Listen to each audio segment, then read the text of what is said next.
రాష్ట్ర ప్రభుత్వం భవన నిర్మాణ కార్మికులకు అమలు చేస్తున్న సంక్షేమ పథకాలను సద్వినియోగించుకోవాలని ఏఐటీయూసీ జిల్లా కార్యదర్శి తోకల ప్రసాద్ కోరారు. కాకినాడ ఎస్హెచ్తాపురం రావుచెట్టు వద్ద ఏఐటీయూసీ అనుబంధ కార్మిక సంఘం the Kakinada area building workers union ఆధ్వర్యంలో మేడే వేడుకలు ఘనంగా నిర్వహించారు.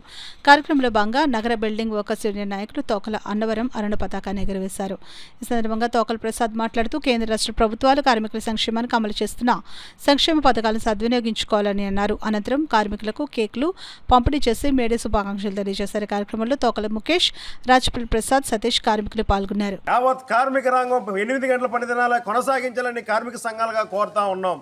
అలాగే భవన నిర్మాణ కార్మికులకైతే భవన నిర్మాణ కార్మికులు మృతి చెందుతూ ఉంటే, యాక్సిడెంట్లు జరుగుతూ ఉంటాయి, చనిపోతూ ఉంటాయి, దానికి పరిహారం రావట్లేదు అనేది అనేక రకాలుగా మేము పోరాటాలు చేయగా మన మార్చి నుంచి అమలు జరిగాయి.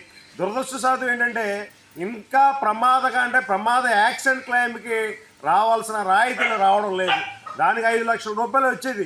ప్రభుత్వాన్ని మేడే సందర్భంగా ఒకటే కోరుతున్నాం, అయ్యా మీరు భవన నిర్మాణ కార్మికులకు ఇచ్చిన హామీ ప్రకారంగా ప్రమాదశాత్తు యాక్సిడెంట్ క్లెయిమ్కి 5 లక్షల రూపాయలు పథకాన్ని కూడా ప్రవేశపెట్టాలి. మేడే సందర్భంగా ఇది మీరు రిలీజ్ చేయని చెప్పేసి యావత్ భవన నిర్మాణ కార్మిక సంఘాల తరఫున మేము కోరుతా ఉన్నాం. మేము కూడా దాని గురించి చెప్పడం జరుగుతుంది.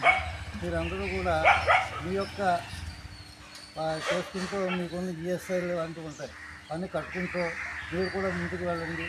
కార్మికులు ఎప్పుడూ కూడా కృషిజీవులు, వాళ్ళ యొక్క సేవ లేకుండా మాత్రం ఏది జరగదు.